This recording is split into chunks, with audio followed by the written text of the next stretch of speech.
बाळा, तुझ्या मनातली खोलवरची खंत मी पूर्णपणे जाणतोय. आज या स्वार्थी जगाच्या गर्दीत तुला कोणीतरी खूप कमी लेखलन्य, तुझ्या पात्रतेवर संशय घेतलाय आणि तुझ्या अस्तित्वाची वारंवार चेष्टा केली आहे. तुला वाटत असेल की मी हे सगळं शांतपणे उघड्या डोळ्याने बघतोय आणि तरीही गप्प का आहे. पण लक्षात ठेव बाळा, याची खरी किंमत कोळसा विकणाऱ्याला कधीच कळत नसते. ज्यांची स्वतःची विचारांची उंची छोटी असते तेच दुसऱ्यांना कमी लेखण्याचा प्रयत्न करतात. तू त्यांच्या 2-4 शब्दांनी खचून जाऊ नकोस, कारण तुझी ओळख त्यांनी ठरवलेली नाही. तुझं भविष्य तर मी स्वतः तुझ्या नशिबात लिहिलं आहे. ज्यांनी तुला आज तुच्छ मानलं आणि तुला हतबल करून एकटं पाडलं त्यांना तू उत्तर देऊ नकोस. तू फक्त शांत रहा आणि तुझं डोकं माझ्या चरणी टेकवून ठेव.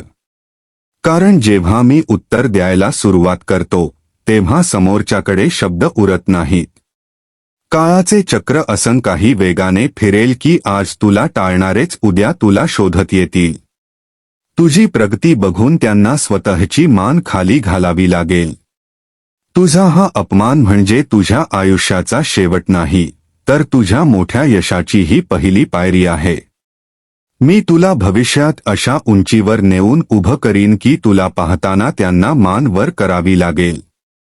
त्यांच्या अहंकाराला चक्काचूर करून त्यांना त्यांची योग्य जागा दाखवण्याचं काम माझं आहे. तू फक्त तुझं कर्म आणि तुझी माझ्यावरची भक्ती ती प्रामाणिक ठेव.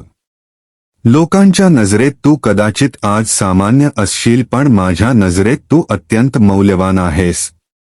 हा अपमानाचा विषारी घोट गिळायला शिक, कारण जो अपमान पचवतो तोच जग जिंकतो. ज्या हातांनी तुला आज नाकारलं आहे त्याच हातांना तुझ्यासमोर पसरायला लावणं ही माझी जबाबदारी आहे. तुला वाटतंय तू हरला आहेस, पण तू माझ्या आश्रयाला आला आहेस. माझ्या दरबारात कधीच कोणाचं नुकसान होत नाही. तुझा सांभाळ आणि रक्षण मी स्वतः करतोय.